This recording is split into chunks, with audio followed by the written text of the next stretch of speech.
今回はこちらで一部バンパーの修理していきたいと思います。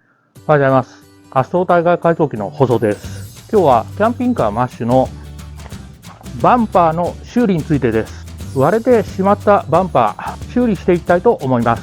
これからもキャンピングカーの動画を配信していきますので、チャンネル登録お願いします。取り外したバンパーですけれども、修理方法としては割れた内側から FRP を貼って補強していきます。表からアルミテープを貼って離れないようにしてますけれども、この部分割れてますし、ここも割れてます。あと、この部分も割れています。まずは全体的に汚れてますので掃除していきたいんですけれども、この部分とか、この部分は元のバンパーに当たってたところです。ここもそうですけれども、バンパーと当たってたところ、掃除する前に印をつけておこうと思います。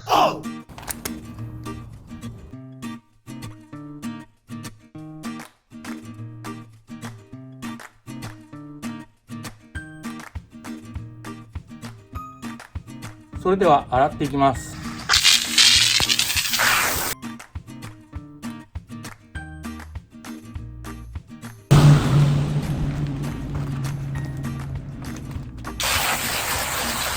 このブラシだとバンパーが少し動いてしまい洗いにくかったです。洗車用のスポンジで洗っていきます。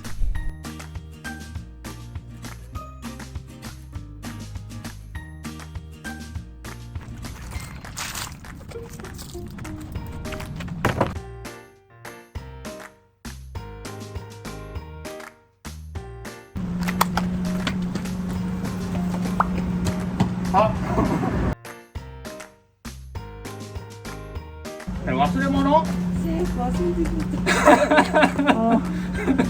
た。やばい、もう遅れるかもしれない。気をつけてね。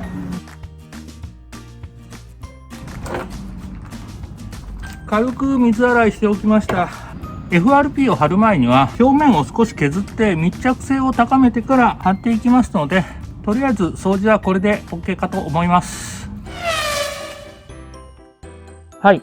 数日天気が悪く作業が進められなかったんですけれども、今日もバンパーの修理進めていきます。いつものように自己流で FRP の修理進めてもいいんですが、それだとあまり皆さんの参考にならないので、ホームセンターの方で FRP の大きな穴開き、ひび割れを埋めるエアロパーツ用 FRP 補修トライアルセットを購入してきました。今回はこちらで一部バンパーの修理していきたいと思います。ここまで広範囲にバンパーが割れてしまうと、このトライアルセットだけでは修理は難しいかと思いますけれども、これで一部修理して FRP 修理の参考になればと思います。ここまでボロボロになってしまったら、皆さん自分で修理しようとは思わないかもしれませんが、部分的に割れたところの修理にはこちらで修理可能だと思います。それでは修理していきたいと思います。どこから修理しましょうかね。まずここの簡単なところから修理していきたいと思います。 FRP とは繊維強化プラスチック Fiber Reinforced Plastics の略になります。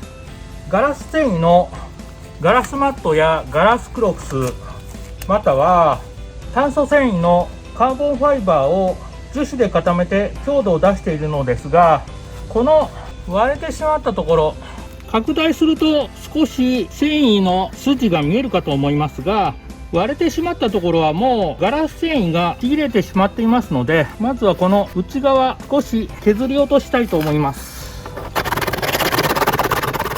ちょっと削りにくいな。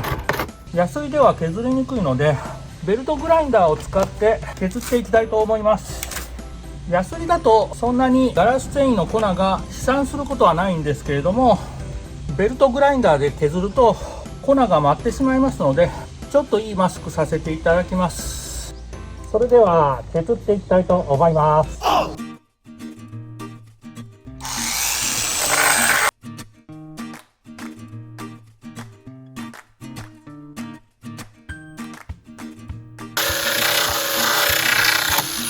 研磨ベルトが切れました。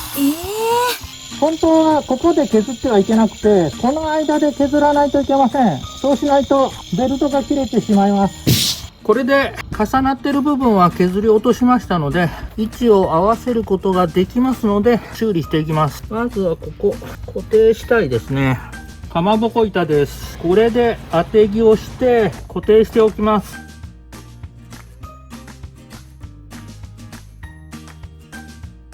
工具に FRP つかないようにマスキングしておきます。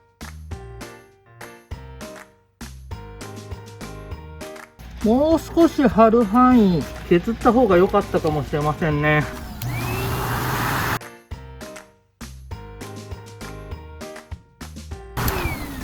後で広く貼っていきますけど、まずはこの割れたところだけ埋めていきます。この部分穴が開いてしまいましたので、まずはアルミテープで穴塞いでおきます。トライアルセットの内容ですが、付属品としましては、ガラスマット、取材、硬化剤、あとは計量カップであるとかヘラ、スプーン、スポイト、FRP パテ用のパウダー、タルクも入ってました。説明書というのはこのパッケージに使用方法があります。この容器自体がお皿の代わりになるみたいですね。早見表 A を参考にして、早見表 A、 これか。樹脂として使用する場合、あとパウダーを配合してパテとして使用する場合で配合が変わってきますね。このパッケージのここで樹脂を作って、ここでパテを作るようです。こちらのセットにはないものとして、あった方がいいものはこちらのアセトン、後でついた樹脂を拭き取るために必要になってきます。あとは作業するときに必ず手袋をして作業してください。私は手袋は二重にして FRP の作業をしております。どうですかね。20ml から作っていますかね。だいたいこれで 20ml だと思います。20ml の時にスポイトで8滴測ります。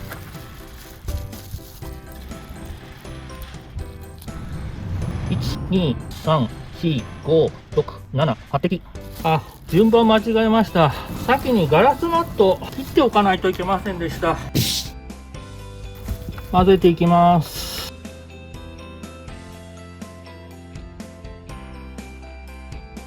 スプーンの形はしてるんですけど、これへこんでないのでちょっとすくいにくいです。先ほど切っておいたガラスマットを貼ります。使い捨てのスプーン別にあった方が便利だと思います。これは100均で購入したスプーンです。2枚目貼っていきます。20ml も必要なかったですね。ちょっと多いぐらいでいいかと思います。もう少し広範囲に貼りたいんですけれども、一旦固まってからこちらのバイスを外してさらに貼っていきたいと思います。使い終わった後の掃除ですけれども、私の場合まずキッチンペーパー等で軽く拭き取って、もうこちらは使い捨てで毎回捨ててますのでいいんですけど、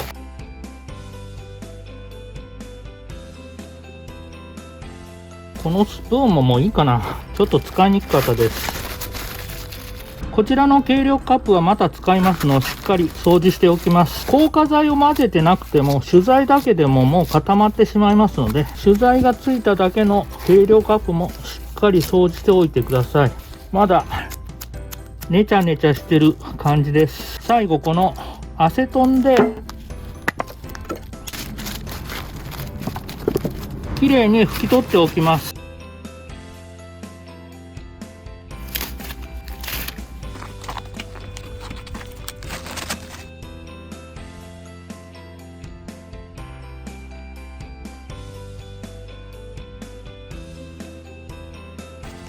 もうなんか固まっちゃったな。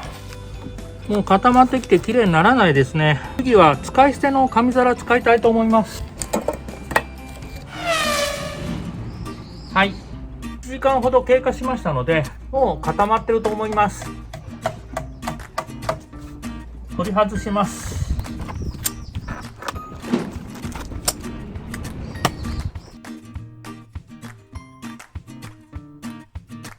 ここが穴の開いてたところです。結構ボロボロだな。コンパウンドで少し磨きたいと思います。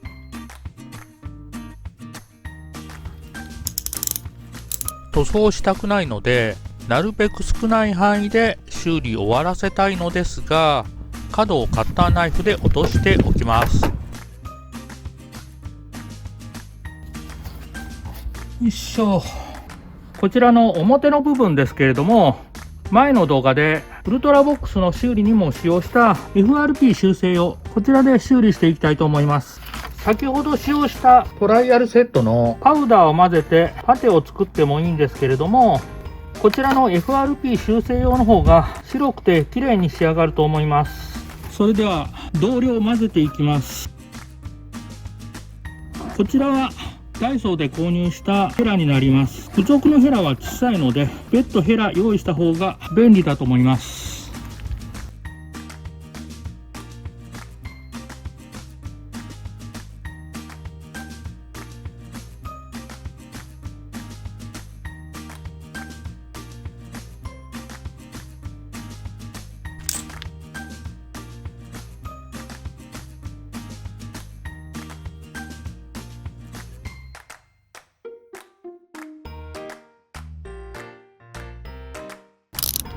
しっかり固まる前に余分なところを切り落とします。表面は細かいひびも入ってますし、まだ綺麗に仕上げないといけませんが、先にこちらの割れたところ少し FRP を追加しましたが、さらに補強したいので、もう少し削ってからさらに FRP を追加したいと思います。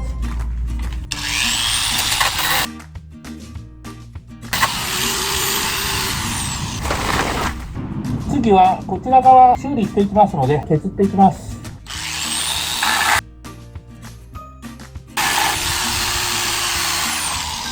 この部分ガラス繊維が重なってしまって位置が合わせれないので、ある程度削って位置を合わせてから FRP 貼っていきます。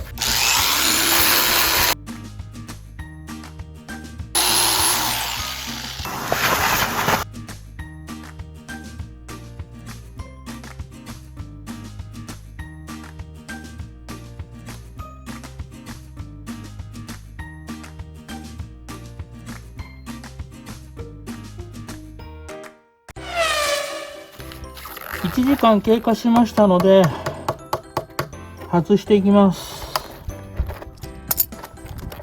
塗装が残っているのでもう少し削った方が良さそうですね。さらに削って FRP 追加して補強します。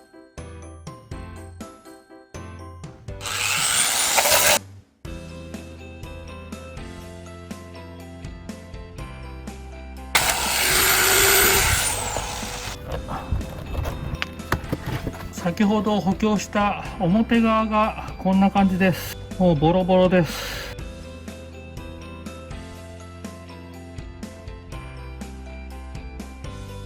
ここも FRP 修正用で埋めていきます。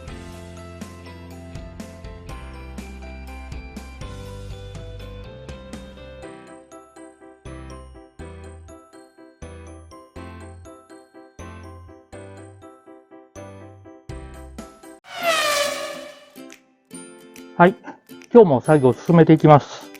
この端の部分、2箇所は裏から FRP を追加して補強しておきました。最後、ここですね。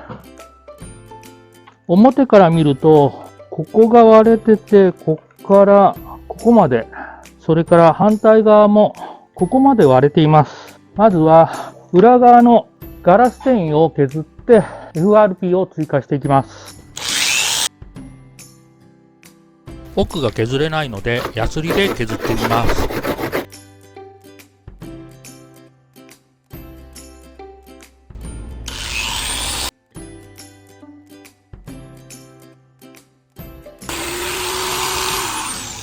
隙間が空いているので FRP が流れ落ちないようにアルミテープで塞いでおきます。まだ取材と硬化剤はまだ少し残ってますが、ガラスクロスがあとこれしかありませんので、やはりこれだけ広範囲に割れた場合にはこの1セットで修正するにはちょっと足りないです。あるだけ使ってあとはホームセンターで買い足したいと思います。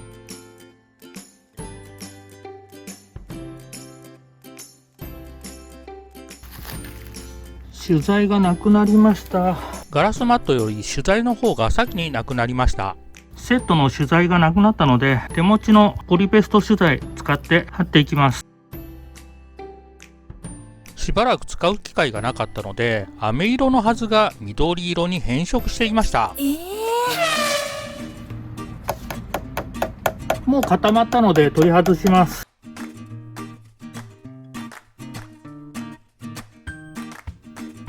すぐに破れて剥がしにくく、100均のアルミテープを使ったのは失敗でした。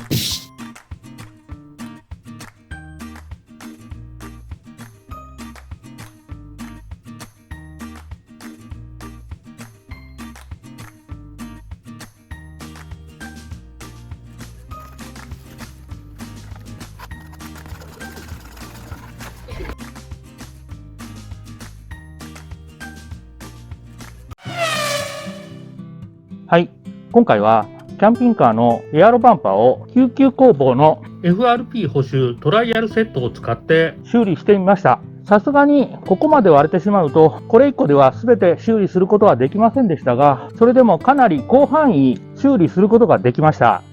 このトライアルセットを使うときには、ホームセンターで売ってるアセトンや手袋などを別途用意することをお勧めいたします。まだまだ修理は続きますが、今回の動画は以上になります。いつもいいねとコメントありがとうございます。これからも頑張って動画配信していきますので、チャンネル登録お願いします。最後までご視聴いただきありがとうございました。それにしても表面きれいにできるでしょうか。やっぱ表面の処理を考えるとプロに任せた方が正解だったかもしれません。